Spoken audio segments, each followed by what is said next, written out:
हवातिफ उल जिन, ये एक किताब है इमाम क़रारी रहमतुल्लाह अलैह की। इसमें हज़रत सईद बिन जुबैर रहमतुल्लाह अलैह जो ताबी हैं और जिनको हज्जाज ने शहीद कराया था, ये फरमाते हैं कि हज़रत उमैर इब्न अदी रज़ी अल्लाह ताला अन्हो सहाबी कैसे बने थे। फरमाया ये मुमिन नहीं थे, रसूलुल्लाह को पहचानते नहीं थे, दीन का तारुफ नहीं रखते थे। क्या हुआ, एक जंगल में पहुंचे, रात को सोने लगे, ऊँटनी को बांधा, खुमार आने लगा तो ऊँटनी को बिलजबर होकर बांधा, चलो यार थोड़ा सा सो लो। ऊँटनी बांधने लगे और फिर इनको याद आया कि जिन्नात होते हैं, यहाँ तो जंगल में जिन होते हैं। तो उस जमाने में मशहूर यह था कि अगर कोई जंगल में जाता तो वो ये जुमला कहता कि ए जन्नात के सरदार, इस जंगल वाले, मैं तुम्हारी पनाह मांगता हूं, लोग मुझे कुछ न कहें तुम्हारे जन्नात वगैरह। ये जुमला जाहिलियत के दौर का था। इन्हें ये कहा और सो गए। कहते मैंने ख्वाब देखा, नींद में उमैर ने ख्वाब देखा, एक शख्स है लोहे का एक हथौड़ा उठाया हुआ है और मेरी ऊँटनी के बिल्कुल कमर पे दे मारता है, बस मारने वाला है। मैं उठा, हड़बड़ा के उठा, देखा कुछ भी नहीं था। मैंने कहा यार ऐसे शैतानी ख्याल है, मैं फिर सो गया। फिर यही देखा। तो कहते जब दूसरी बार उठा तो अब मेरी ऊँटनी कांप रही थी, था कुछ नहीं। मैंने कहा यार ये वैसे ही कांप रही होगी, मेरे ऊपर नींद का गलबा था, फिर सो गया। कहते हैं जब तीसरी बार यही ख्वाब देखा और फिर उठा तो मैंने देखा एक नौजवान है और एक बूढ़ा है। नौजवान के हाथ में वही लोहे का हथौड़ा है और वो ऊँटनी पे मारना चाहता है और बूढ़ा आदमी उसे रोक रहा है। तो मैं आगे हुआ, इसी असना में बूढ़े ने उस जवान को भगा दिया, कहा जाओ दफा हो जाओ, तुम्हें शर्म नहीं आती, किसी का नुकसान करते हो। भाग गया। तो मैंने उस बूढ़े से कहा भी तू तो मेरे लिए बहुत अच्छा बन के आया है, तू है कौन? उसने कहा जी मेरी बात छोड़, लेकिन तेरे अंदर एक बहुत बड़ी गलती है, और खुदा के बंदे अब भी तुम वो जाहिलियत वाली बातें करते हो। मैंने कहा अब भी बात का मतलब क्या है? उसने कहा अब तो एक नबी मबूस हो चुके हैं दुनिया में जो सिर्फ शर्क और गरब के नबी नहीं है, पूरी दुनिया के नबी हैं। आज के बाद जंगल में बात करनी हो तो वो जुमला न कहना जो पुराने जमाने में कहते थे, अब यूं कहना, ए अल्लाह, ए मोहम्मद सल्लल्लाहु अलैहि वसल्लम के रब, मैं आपकी पनाह चाहता हूं इस जंगल के जिन्नात की तकलीफ से, अब यूं कहो। मैंने उसे कहा ये शख्स कहां मिलेगा? उसने कहा यसरब की वादी, मदीना का पुराना नाम है, यसरब की वादी में है, आप इसके पास जाओ तो आपकी खुशकिस्मती होगी। इस दावत पे ये शख्स वहां पहुंचे और ईमान लाए। हजरत मौलाना मोहम्मद कासिम नानोतवी रहमहुल्लाह और हजरत मौलाना सैयद हुसैन अहमद मदनी रहमहुल्लाह, नाम ही काफी है, इल्मी आसमानों के नाम है यार। इन हजरात को जो मैंने पढ़ा है ना, ये उस घंटे की तनख्वाह नहीं लेते थे जिस घंटे का मुतालिया नहीं करके पढ़ाने जाते, बल्कि हजरत मदनी तो कहते मैं पढ़ाते ही नहीं हूँ, मैंने इसका मुतालिया नहीं किया। यार शेख अरब वाला जब मौलाना हुसैन अहमद मदनी से कोई चीज़ हदीस पाक का कोई मामला या कोई उलूम का ज़र्रा मख्फी होगा, आपने हज़रत मौलाना अफजाल रहमहुल्लाह की किताब पढ़े ना, सवाने शेखुल इस्लाम, यार अजीब बात है। हज़रत के खलीफा हैं, वो लिखते हैं कि हज़रत दरस हदीस दे रहे हैं रोज़े अक़दस पे।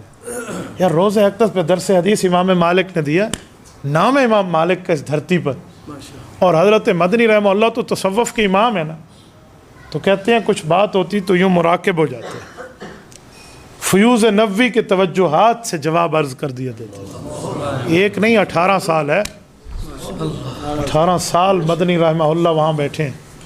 मैं यहाँ एक बात अर्ज़ कर, कहते इसी असना में तालिब इल्मों में एक शख्स बैठा था जिसको हयातुन नबी के मसले पर एतराज़ात थे, ये उनके खलीफा उनके सवाने में लिख रहे हैं। उसने सवाल किया, हज़रत ने जवाब दिया। एक दिन, 2 दिन, तीसरे दिन हज़रत ने महसूस कर लिया कि ये बंदा साइल नहीं है, ये मुआनिद है या नावाकिफ़ है, इसलिए इस तरह अजदड़ लफ्ज़ बोल रहा है, इसे सिर्फ इसी सूझे है ये मसला और किसी को नहीं। तो कहते हैं ये तालिब इल्म पढ़ रहे हैं और हज़रत ने जब दलाइल पूरे कर लिया ना अकीदा हयातुन नबी सल्लल्लाहु अलैहि वसल्लम, फिर हज़रत की एक करामत, तो कहा कि हज़रत ने उसे कहा कि मैं तो रसूलुल्लाह की बग़ैर दलील की हयात मानता हूँ, यूँ रोज़े अक़दस तरफ इशारा किया। वही जब तौबा तैब हुआ ना, वही बता रहे हैं कि वो उसी मजलिस में उस पर कपकपी तारी हो गई और बाद में उसने तौबा का ऐलान किया और बात को मसले को तस्लीम कर गया। तो उसने पूछा कि 3 दिन से तो तू लगा हुआ था, ये एतराज़, ये सवाल, ये एतराज़, ये सवाल, यही बातें जो हज़रत ने आज फिर तुझे प्यार से समझाई हैं, 2 दिन से इस तरह ही हज़रत समझा रहे हैं, तेरे दिमाग में मसला नहीं बैठा, हमारे दिमाग में तो बैठ गया। उन्होंने कहा जी मसले की बात नहीं है, मसला तो मुझे पहले दिन ही समझ आ गया, लेकिन इश्कालात फिर भी थे, वला किल्लियतमइन्न क़ल्बी वाला मामला था मेरे साथ, तो मैं परेशान था। حضرت مدنی رحمہ اللہ نے جب مجھے یوں کہا نا کہ میں تو بغیر دلیل کے مانتا ہوں، تو کہتے جب میں نے روضہ اقدس کو دیکھا تو مجھے دیواریں غائب نظر آئیں، سرور کائنات صلی اللہ علیہ وسلم سامنے آرام فرما نظر آئے، اور رسالت امام علیہ السلام کو جب گفتگو کرتے ہوئے میں نے صحابہ میں دیکھا تو یہ آنے واحد میں میرے سامنے کیفیت آئی، میری کپ کپی طاری ہو گئی۔ حضرت نے ہاتھ اٹھایا تو وہی جالیاں اور وہی روزے اور وہی معاملہ، یہ اس بندے کے ساتھ معاملہ ہوا۔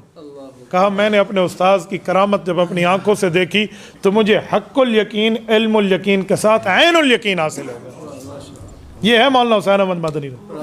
اب یہ تنخواہ نہیں لے رہے اس پیریڈ کی، میں نے مطالعہ نہیں کیا تو مطالعہ کرنا چاہیے، خود سمجھنا چاہیے، چاہے پڑھی ہوئی بات ایک بار پھر بھی دیکھیں نا، اس میں آپ کے سامنے عوام میں گفتگو کے اندر اللہ کا خوف پیدا ہوگا۔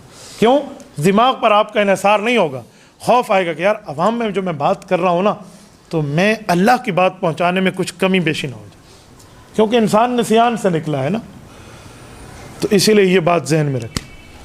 والفقی موقع الشریعہ، والفقی موقع کالنبی فی الشریعہ۔ امام شاطبی رحمہ اللہ الاعتصام کہ فقیہ اور مولوی کی حیثیت نگران سی ہوتی ہے کہ وہ پیغمبر کے بعد پیغمبر کی طرف سے، اللہ کی طرف سے امت کے بطور نگران مسئلہ سنا رہا ہوتا ہے۔ رحمت کہتے ہیں شفقت کی زیادتی کو، شفقت کے زیادہ ہونے کو۔ قرآن کریم سورت نمبر 21 سورت انبیاء آیت نمبر 107، رب کائنات نے رسول اللہ کو رحمت کا لقب دیا ہے، وما ارسلناک الا رحمتا للعالمین۔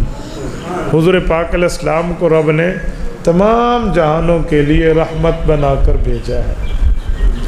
اب حضور پاک کی رحمت کی انتہا میں انسانیت بھی ہے، فرشتے بھی ہیں، جنات بھی ہیں، جمادات، نباتات، سب کچھ ہے۔ میں آپ کے سامنے جس آیت کریمہ کو پڑھ کے بات کر رہا ہوں، یہ حضور پاک کی وہ رحمت ہے جو جاری تو قیامت تک رہے گی لیکن نظر آپ کو اور مجھے نہیں آئے گی۔ وہ کیا ہے؟ وہ ہے حدیث الجن۔